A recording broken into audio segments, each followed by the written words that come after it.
With Rosetta Thorn gone from Classic Constructed, the OG Runeblade Viserai is back to his original two options for weapons. Reaping Blade sure seems like the logical choice at one cost because it can just port into the current popular playstyles. But then there's Nebula Blade, a very, very good weapon. And in today's theory chat, I want to talk about a weapon-based Runeblade type build and how fun that would be to play. A huge shout out to our channel members for supporting what we do here. If you want to get involved with the channel and the Dice Commando community, please consider joining as a channel member. Remember, these videos are only possible with your support. You can show that support with a like, a subscribe, and by leaving us a comment and sharing your feedback. Community first, and go Commando.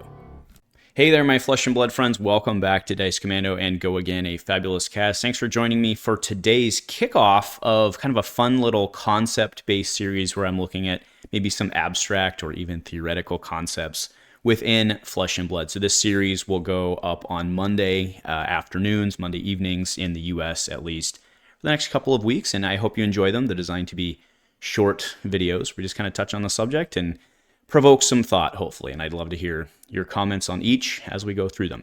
Today specifically, I want to talk about a weapon-based Runeblade build, and I have to give a shout out to Billy Horn. Billy Horn is a longtime, forever Viserai player. I think he's the best Viserai player in Portland. Don't think I'm taking a huge leap there. So him and I were actually talking about this many, many moons ago at an armory, and he was really talking about Nebula Blade and how cool it would be to do more of a warrior-focused, warrior-esque type build where you were focusing on Nebula Blade as the weapon or as kind of the main strategy.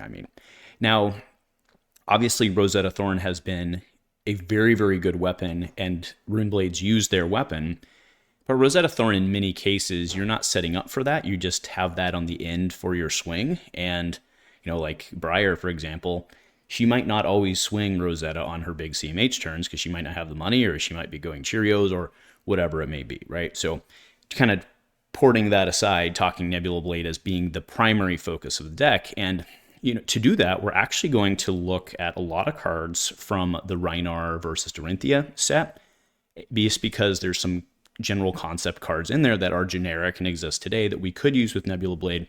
I'm not saying that they're the ideal ones to use. Obviously, in order for this strategy to be at least competitively good, you'd certainly want them to be better. But they do kind of highlight the concept, right? So first up, what I'm putting up is something simple like On a Knife's Edge into Nebula Blade and then into Consuming Volition, right? So On a Knife Edge would be your sword attack gets go again. You then pay 2 for the Nebula Blade, which would then be coming in for 4 with an on hit. If they don't block it, there's a little rune chant at the end there. And then you would come in with like a Consuming Volition, or you could even do in theory like a meet and greet, which if they'd taken it would have go again and you could keep going, and so on and so on. And again, very, very simple example. This would only require a blue pitch from hand to make it work. And I think it opens up a very different theoretical play style for the Runeblades, where you can build your deck to focus around the Nebula Blade swing instead of trying to let's be honest, the Nebula Blade costing 2, if you're trying to do like a Viserai Mauve Shrill package, it's tough to find that 4th, right? Because then you're not working off a blue pitch. And that is one of the inherent kind of differences or maybe flaws or weaknesses potentially in this type of play style, is that, if you compare to like a traditional warrior weapon-based build, it can often work at least fundamentally well off of a 2-card hand, right? You have like a Kassai, like a Saber, something to pitch, something to give go again, something on the back. And obviously it gets better with more and more cards. But in this case, the benefit of that 3rd card would be that you're primarily coming up with some sort of mixed damage. That's kind of what the Runeblades do. And then if you can pair it up with Runeblade cards, you have the Viserai thing as well. And all of a sudden you've got like a legit like Viserai, like multi-faceted, right? Pinging you from all different ways. So I thought that was kind of something cool to look at. We also have a card like Visit the Blacksmith, which this one's 0. It's just your next sword attack gains +1.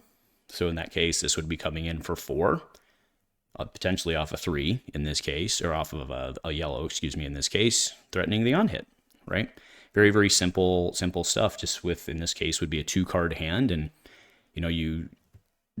this being 2 does present a problem with grasp, right? You're not necessarily going to, that's a nice thing with Nebula Blade, right? Is that you can grasp, or not Nebula Blade, Reaping Blade, is that you can grasp, swing, throwing the rune chant on there is very, very good play. But you also do have the one, again, you'd be playing your meet and greets, your consuming volitions, a lot of your kind of base traditional Runeblade stuff, right, from back in the day.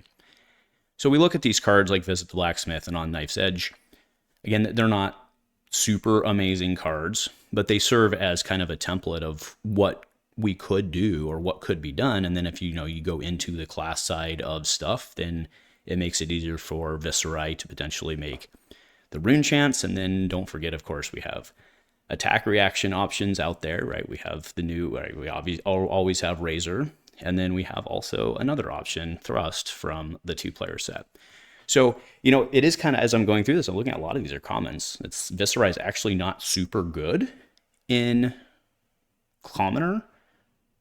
Maybe trying this could work, actually. It's maybe something worth exploring from a Commoner perspective. I don't know that it can outlast something like a Bravo, but it does throw multiple things of damage, and then you still have stuff to block. Yeah, it could be fun. Maybe I'll have to give it a try.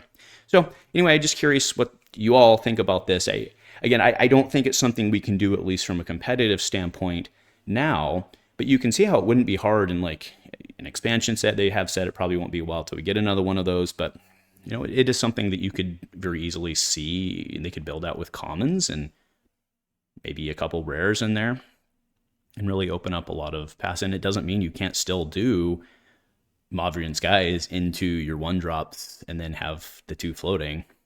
But being able to utilize Nebula Blade for what it does, Nebula Blade's very good if you can get it there. I mean, I think that's the problem, is what happens if you can't get it there. But going aggressive with it with a weapon-based build could be fun. So anyway, let me know your thoughts. Let me know what you're thinking. Nothing else, folks. Go Connect.